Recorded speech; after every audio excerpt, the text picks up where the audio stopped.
সালাম ইয়া রাগিবুল ইলম। হেদায়ার পথে মিডিয়া হয়ে হেদায়া মিডিয়ার আবির্ভাব, জ্ঞান সুধার বিনিময়ে করি রবের সাথে ভাব। প্রিয় রগিবুল ইলম, আজ বুখারী পড়ি সিরিজের ৭১তম পর্ব। আর আজ আমরা শিখতে চলেছি ৫৫ নং পরিচ্ছেদ থেকে, আল্লাহ যার কল্যাণ চান তাকে দ্বীনের জ্ঞান দান করেন।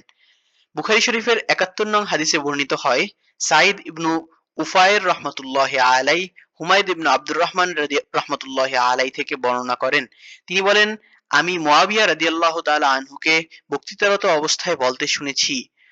তিনি বলেন, আমি রাসূলুল্লাহ সাল্লাল্লাহু আলাইহি ওয়াসাল্লামকে বলতে শুনেছি, আল্লাহ যার কল্যাণ চান তাকে দ্বীনের জ্ঞান দান করেন।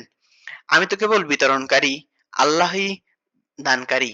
সর্বদাই এ উম্মত সত্যিকারের মুসলিম কিয়ামত পর্যন্ত আল্লাহর হুকুমের উপর প্রতিষ্ঠিত থাকবে।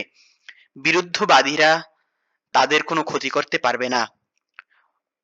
আন মুআওয়ারা খতিবান ইয়াকুলু সামি'তু নবী সাল্লাল্লাহু আলাইহি ওয়াসাল্লাম ইয়াকুলু মান ইউরিদুল্লাহ বিহি খায়রান ইউফাক্কিহু ফিদ্দীন ওয়া ইন্নামা আনা কাসিমুন ওয়াল্লাহু ইউতি ওয়ালান ওয়ালান তাজালা হাযিহিল উম্মাতু কাইমাতান আলা আমরিল্লাহি লা ইয়াদুররুহুম মান খালাফাহুম হাত্তা ইয়াতি আমরুল্লাহ।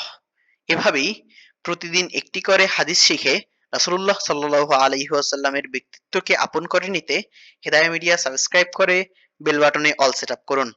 আর ফেসবুকে ফলো করুন, যাতে রাসূলুল্লাহ সাল্লাল্লাহু আলাইহি ওয়াসাল্লামের কথাগুলো আপনার কাছে পৌঁছে যায় সবার আগে।